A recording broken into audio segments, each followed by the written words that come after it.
Hi, it's Laura at Aquamarine18 Tarot and Books. Thanks for stopping by my channel today. Welcome or welcome back. This is my end of June 2023 recap. Holy shit, it's halfway through 2023. I'm filming this one a little bit later than I like to film the end of month recap, but things have been a little bit busy and I've had other things that I wanted to film, so, better late than never, I suppose. I don't have much in the way of general life updates, but I guess I'll just share a little bit of what I've been up to, as well as decks I've bought or backed or received, worked with, books I've read this month. There are 8 of them, and a check in on my to explore further deck wish list slash explore list, which has grown a wee bit. So, general life updates for June, not a whole lot to share. We have been trying to spend as much time outside as possible. It's been, for the most part, sunny and nice to be outside, with the exception of the fact that there have been some really bad days for smoke again, forest fire smoke. Right now, the fires are further from me than they were, I think, the last time that I mentioned them, but we are definitely still getting days here and there with air quality that is very poor and dangerous to be outside in. So in those times, we're running a HEPA filter and staying indoors with the windows shut. But on good air days, I've just trying to be outside. My neighbor has a swimming pool in the backyard, which they graciously allow me to use. And so after work on any of the warm days, I've been into the pool as quickly as I could be. I've also just been enjoying watching the garden bloom and come to life. We have lilies blooming right now. I have beans growing, which is great. I have peppers on my pepper plants. I have tomatoes on my tomato plants. They're not quite ready yet, but they are really coming along. And I love seeing this time of year just how um, abundant things start to be as those plants grow. So that's good. I've been also tending to my lawn, which is a bit unusual. I have seeded my backyard with white clover, which is really good for pollinators and good for the soil. So I've been watching the clover come up and kind of take over the lawn, which has been really nice as well. I think it will be pretty well established. We might have to reseed next year a little bit, but I think it's going pretty well. I've been canoeing when I can, which has also been great. Something that I really like to do. It's a major heat wave here right now. I'm probably shiny because it's hot. We don't have air conditioning. It is not something that we tend to need. There are usually, or there have been historically, you know, 5 or 6 nights a year where we're kind of wishing that we had air conditioning, but my house is shaded by a big, beautiful Norway maple tree, so stays pretty cool. Not right now. Oh my goodness. It is so hot. So that's my June. Um, Decks this month. I feel like the decks that I've worked with in June um, are pretty obvious just from the content I've been making in June. So I worked a lot with Lubanko Tarot. I worked a lot with Tarot of the Silicon Dawn, with Earth Mother Magic, with the Numinous Tarot. Lots of queer focused decks for June. I have also been working with my own OM deck a fair amount, which I've been really enjoying. So, those are the decks that I've been enjoying. I did get one new deck, which I'm quite happy with, I will say.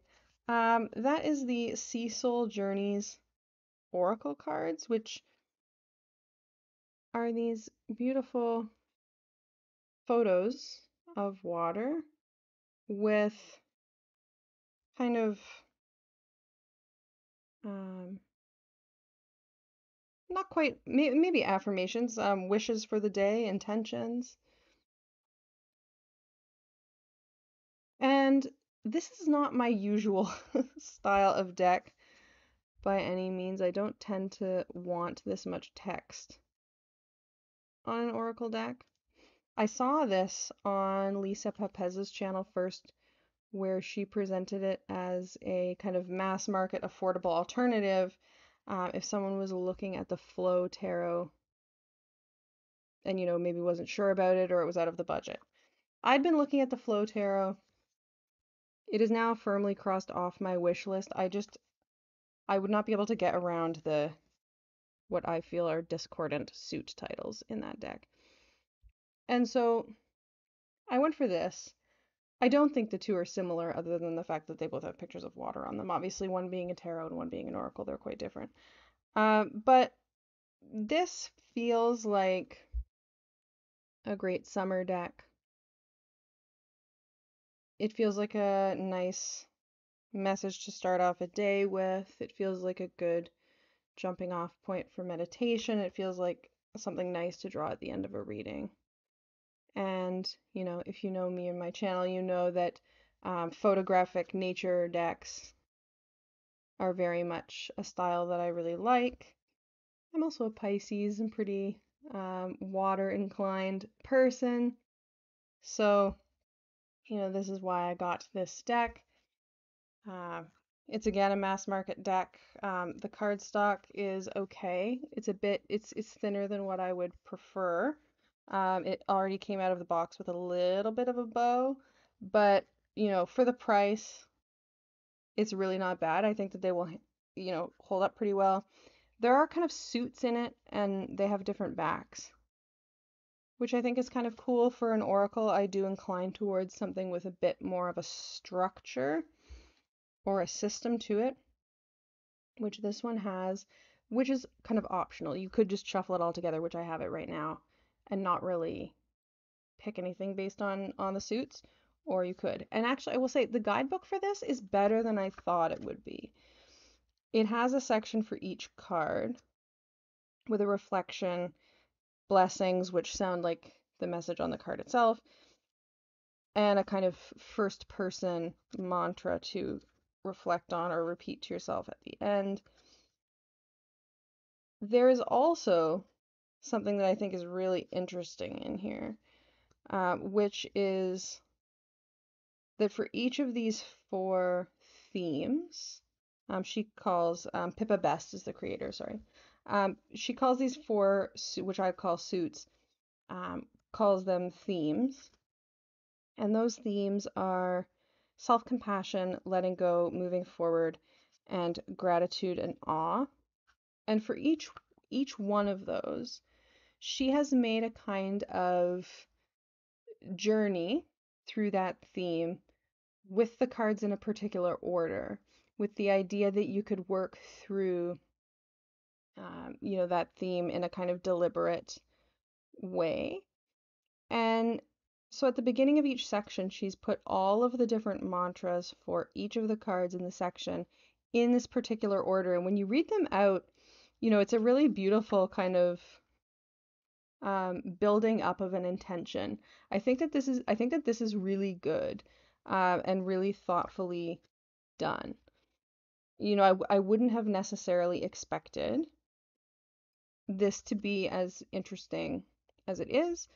I'm quite happy with that. Admittedly, I didn't, watch too much of an in-depth review of this. I just saw the pictures and went, yeah, okay, that's something I probably want to play around with, but the guidebook is quite nice, and I really like the way that it's stitched. I'm a zine person. I like that. So that's a deck that I got. I also backed on Kickstarter, which I won't have obviously for quite some time. I don't remember what the estimated delivery date is on this. I ended up backing one deck during June, which was Sacred Incantations, Rituals of Trans Wisdom for Every Season.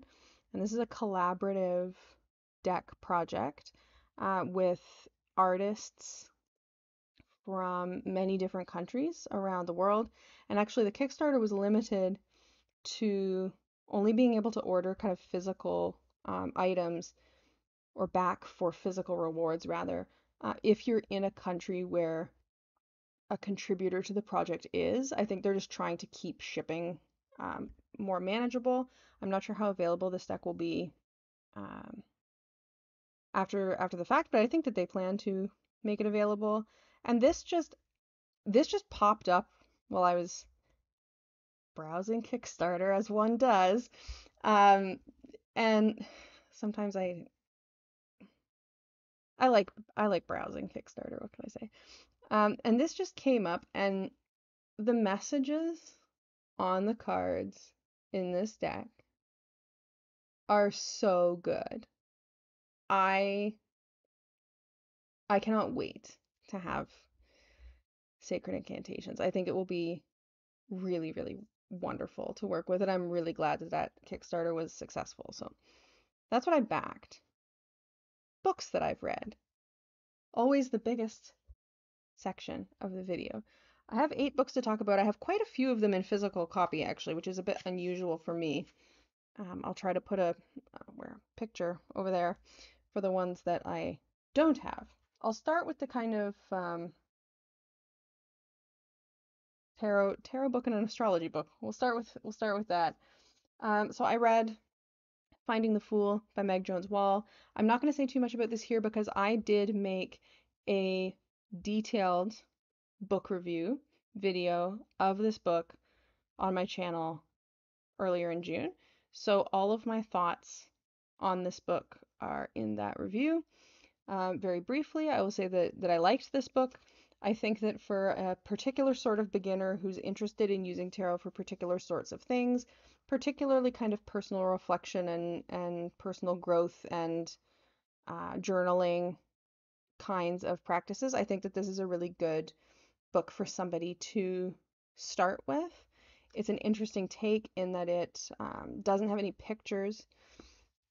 It is fundamentally, I think, pretty strongly keyed to a Smith-Waite kind of a approach in terms of the keywords for each card that are given, but it could be used with a very wide range of different decks, which I think is great for somebody who's a beginner who maybe has one deck and wants something beyond the guidebook that came with it and doesn't want to like go out and buy a Smith-Waite um, like Pamela Coleman Smith's artwork deck, for example.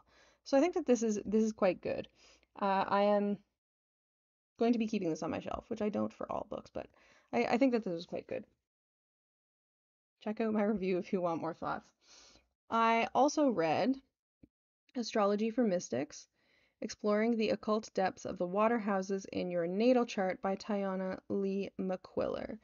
And Tiana Lee McQuiller is the creator of the Hoodoo Tarot, which I really like.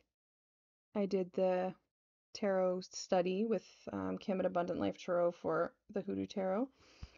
And so I was interested to pick up another Tiana Lee McQuiller book, and this has been sitting on my pile for some time, and I finally got to it. And so this looks at the 4th, 8th, and 12th house in a birth chart, and it looks at the signs inside the houses. It looks at the different planets in the different houses and what that would mean. So I feel like this is a kind of book that for many readers, like there's big chunks of it that you're probably not going to read because if you're getting it to look at your own chart, lots of it won't apply to you, right? So I went through for myself and for my partner and looked at our charts, and I made little pencil notations to keep track of what was where. Like I have a note here that my partner has Libra in the 8th house, and is also a Libra sun.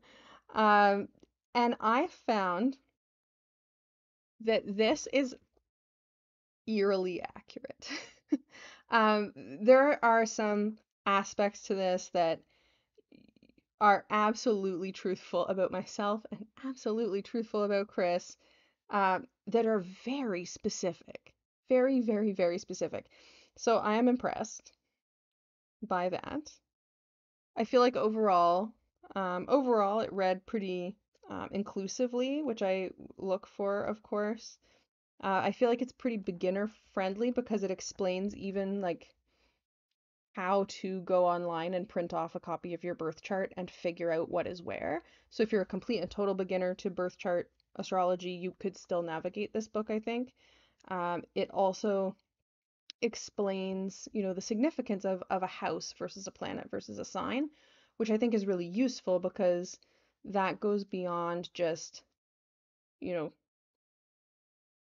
Mercury in your second house means this without any kind of explanation of why that is. Like, I feel like this takes more of that kind of building block to astrology approach that I quite like because I think that it, is much more useful to kind of building skills than just reading a bunch of meanings with no context. So I quite liked this. I kind of wish it had a bibliography, if only because her bibliography in the Hoodoo Tarot book is really good. And so I know that Tiana Lee McQuillar has read lots of interesting texts on astrology, and I know that this is, informed by, you know, knowledge for sure and research. And I would be curious, about these sources.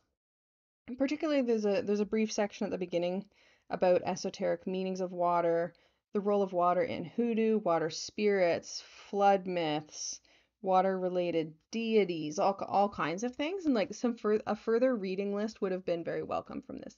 But I liked it. I liked it overall.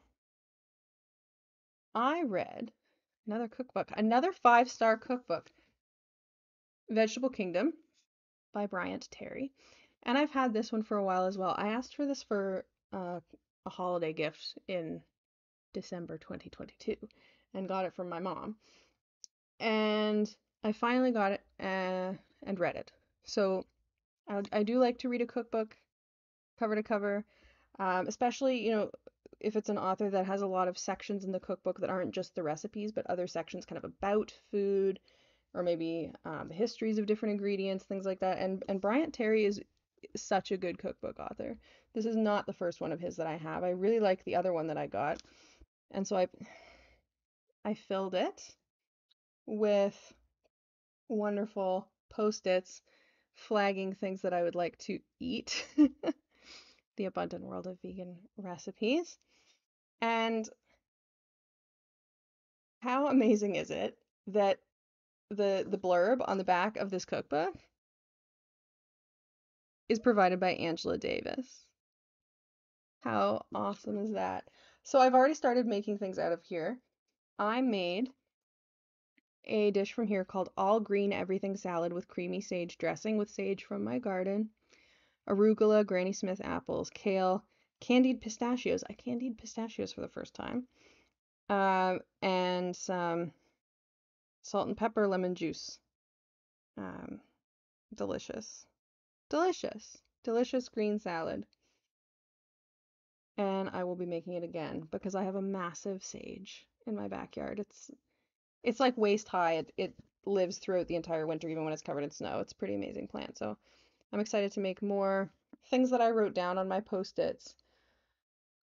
Grilled corn, chickpea potato curry, sweet potato soup, mustard vinaigrette, coleslaw, hand pies, collards, tofu and cilantro. That's, I think, the thing that's on the front of the book. The apple sage salad. What else is in here? Oh yeah, potatoes and onion rings, millet and potato cakes, stew, pasta, taro poutine, and lentil soup. Those are the things that I flagged. I'm excited to make more from this book.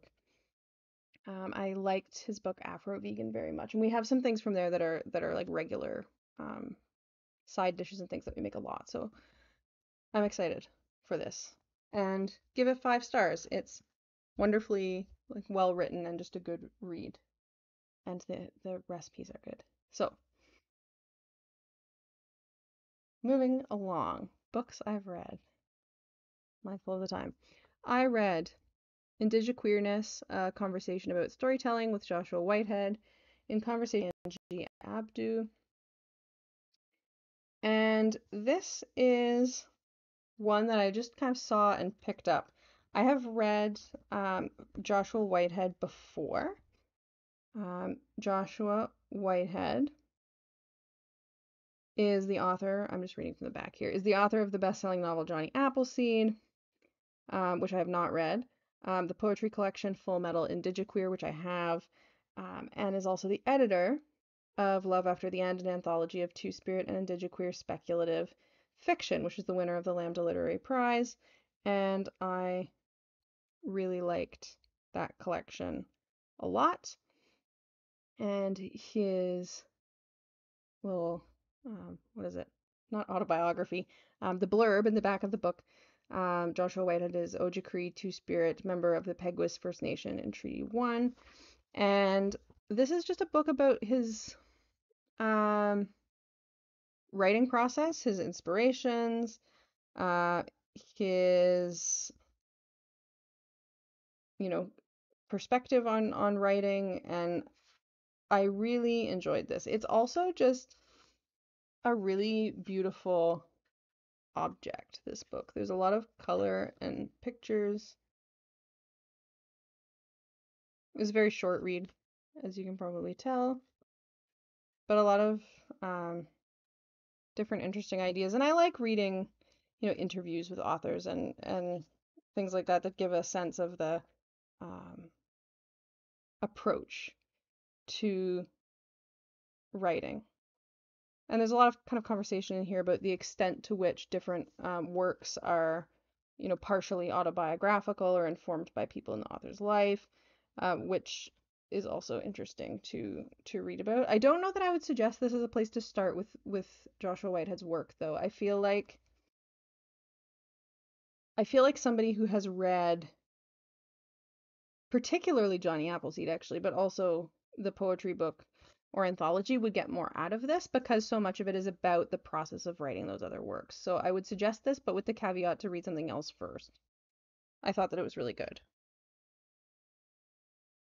I also read King Rat by China Miéville.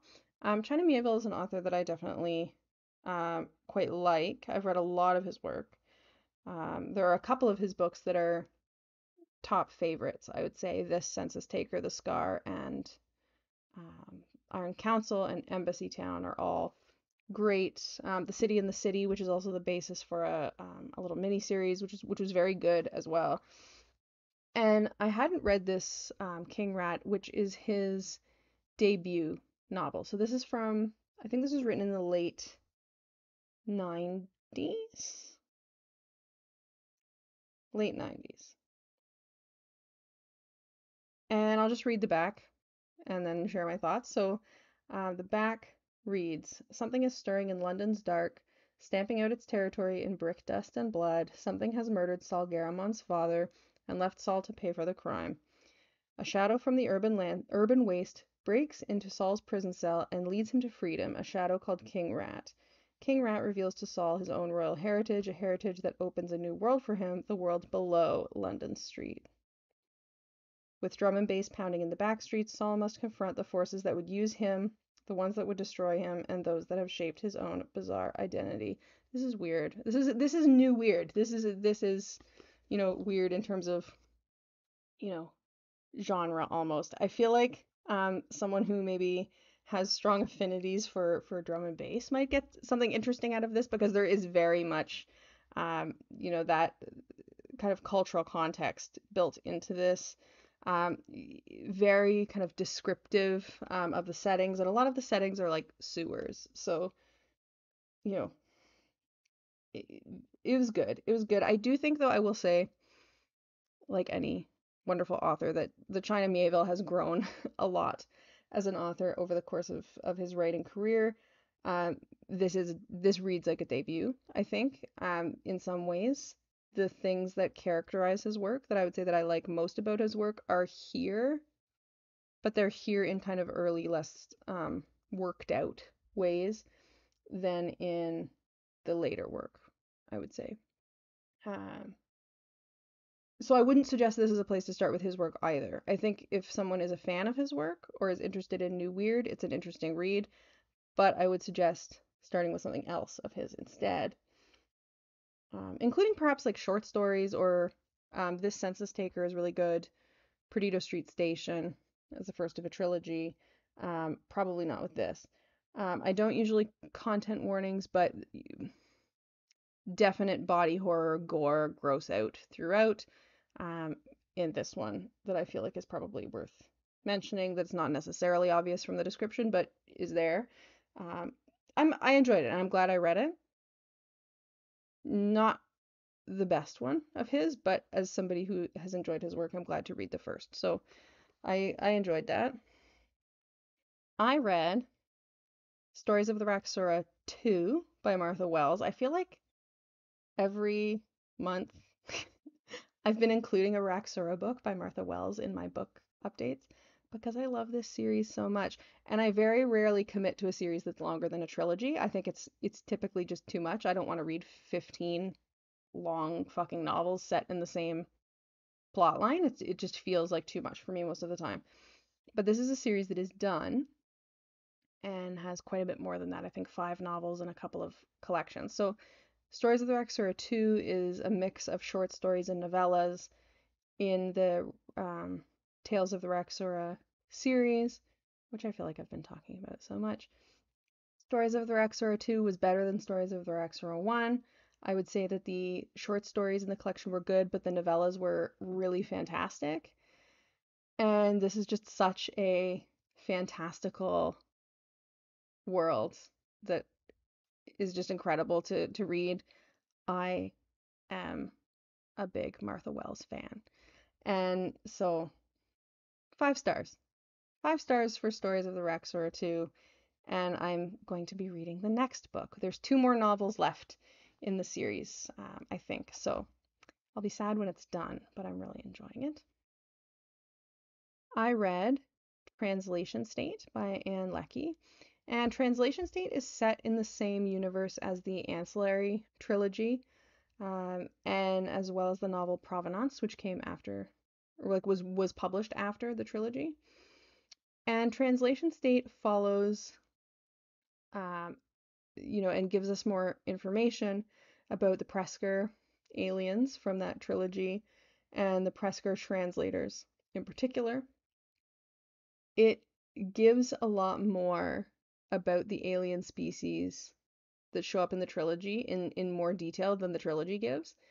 In the trilogy, there's a lot of kind of speculation about them, I think, but this really gets into having Presker translator main characters. Right? So it's a very different feel than the trilogy. I liked this better than Provenance, which was the other novel that's kind of a standalone, but related to the trilogy. Provenance, I found the plot to be kind of boring, but the backdrop was really interesting, and the backdrop of that one is kind of the plot of Translation State, if that makes sense. So it was focusing on things that I was interested in, that I had wanted more focus on in the previous book. So I quite enjoyed it. I did find for me that the rather long-lived characters read as quite young, which bugged me a bit. And there was in one portion of the book a bit of this kind of like will they, won't they, angsty relationship thing that I thought just wasn't particularly interesting. I thought that could have been left minimized a little bit, but Anne Leckie is fantastic. The Ancillary trilogy is fantastic. I will continue to read any book that comes out related to it, even though so far the trilogy itself is absolutely my favorite part. And finally, I read a short book, A Season of Monstrous Conceptions, by Lena Rather. Lena Rather also wrote a couple of fabulous novellas about nuns in space that I loved. A Season of Monstrous Conceptions is set in 17th century London. There's definitely some research done to create this setting. There are 1 or 2 actual historical figures included in the book. And the main kind of plot line follows a midwife who, is observing the fact that with increasing frequency, infants are being born with otherworld kinds of features. So gills and tails and fur and unusual features. And so the book kind of deals with why this is happening, the kind of social ramifications and how this is being responded to by different people in the in the setting. and what the kind of, there's it's not quite a mystery, but there's certainly a plot in the middle of that trying to figure out what's going on and address it, right? And this I liked the setting. I liked the research. I liked the um, I liked the non-heteronormative representation. I liked the relationships between women in this book, both in one instance romantic and in another um, like the main midwife character and her mentor or her boss who's kind of training her as an apprentice. I thought those relationships were really well developed in a very short period of pages. I liked that. This one I found the background and the setting and the idea more interesting than the main plot. I thought that the main plot was overly predictable and insufficiently messy. I wanted it to be more messy. It was a bit too linear, a bit too, good and bad are very unambiguous in this book, and I would have liked a bit more complicated of a plot personally, but it's also like very short, so it's hard to make it, I think, too complicated in a novella without it just feeling messy. So I kind of like messy. So that's what I thought of that. That's all the books that I read this month. I had a pretty good reading month. And I will say now on the 6th of July, 7th of July, 7th of July, I'm already off to a pretty good July reading month too. So I'm going to be looking forward to sharing those with you. But those are the books that I have read. Wishlist check-in is the last thing, and then I will be logging off. I mentioned that my wish list has expanded. So I did, of course, check off the Cecil Journey's Oracle, which I had written down on here when I had crossed off the Flow Tarot. So I checked that one off as something that I did get. I was talking about the Arcana Tarot playing cards, crossed off the list, not buying that. Thought about it for a quick second and then no. Things that are currently on the wish list. Again, several things that are not available yet, not in print yet, that have stayed on the wish list or on the explore list. I am still interested in Into the Lonely Woods. I don't know. I don't know if having a wonderful reading by somebody else with a card from this deck is a good enough reason to get this deck, but it's pretty. I like Into the Lonely Woods, and I like the titles. I'm going to watch some detailed reviews of this deck and see what I think. I'm in no rush. It's mass market. I don't think it's going anywhere, so I'm interested in that one. Tarot of the Crystal World is top of my list. I don't think it's for sale yet, but the creator has said that it will be, so I'm just kind of watching. Tarot of the Crystal World has a style that I really like. I would really like, based on the creator's website, I would love if the artist, whose name is I think Brooke Penrose, the artist of Tarot of the Crystal World, they're not watching this, but like if you were, special request, Tarot of the Crystal World creator, if you would please make some China Mieville fan art specifically for the Boss Lag trilogy, I would be so into this.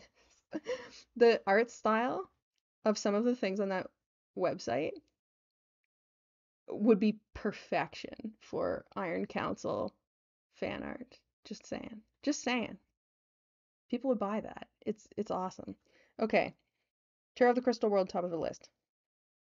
I recently came across, this is where the new additions to the list come in. I recently came across a deck called Blue Earth Tarot, and it's on Etsy. I think it was a Kickstarter at some point. And I kind of like this. This is a cyanotype deck, so it's all kind of shades of blue. It's pippish. It's kind of abstract.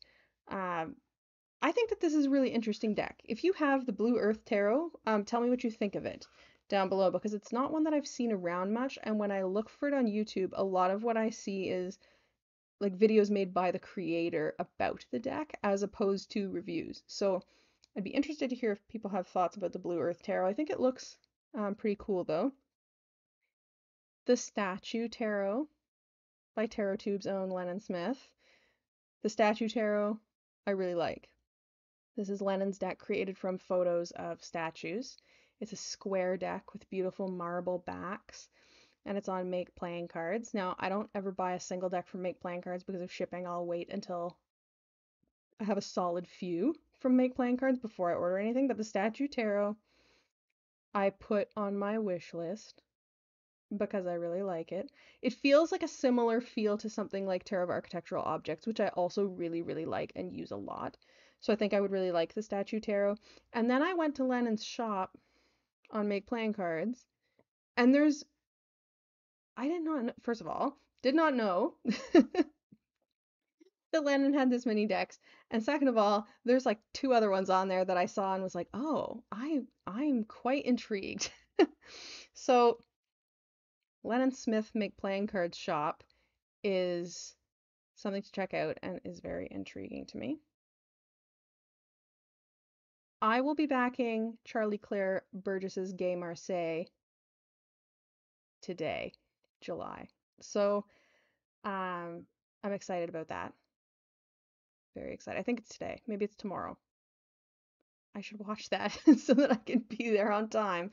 Um, I will be backing the Gay Marseille for sure on Kickstarter. I'm excited for that. And the other deck that is on my wish list, that's definitely firmly on my wish list, but it's like a logistical question of how to figure this out, is the Campfire Stories Oracle by Kristen of Over the Moon Academy. I have a bunch of Kristen's decks. I like every single one of them. And the Campfire Stories Oracle is a little square one um, with kind of camping theme that I adore. And that Kristen has on Ko-fi, I don't know how people say that, Coffee, for donation. And it comes in sheets. So like it, as I understand it, it will come with like each sheet has kind of 6 cards or 8 cards or however many fit on the sheet, and you print it out, cut them out, and maybe laminate them. I just don't know how to do this without making a big mess. But Campfire Stories Oracle, like the time of year right now is definite camping time. This oracle is so nice and a really good representation of things that I love about camping. So Campfire Stories Oracle is definitely going to be joining my collection. I just don't know how to get it from joining my collection as a PDF of a bunch of images to the stage of having a shuffleable um, deck to work with. I don't have a good printer. My workplace doesn't really have a great printer. I'm just not sure. I don't think that I don't know. I'm gonna figure it out. I'm going to figure it out though, because Campfire Stories Oracle is adorable and I love it. So that is my list. That is my list. And we're halfway through the year, and um, the list is in this My 100 section of the planner that I've been using. And as of now, halfway through the year, I have 31 of the 100 blanks filled in. Some of them are checked off because I've purchased them, some of them are crossed off because I've decided against them, and some of them are still, to explore, to look into further. Maybe I'll get them. We shall see. I don't anticipate ever getting to the 100. I never did, but it's interesting to look at numbers, I think. So that's where my to explore list is. Let me know what is on your wish list right now, if there's anything interesting on there. Thank you so much for watching and hanging out with me today, and I will see you all again soon. Bye.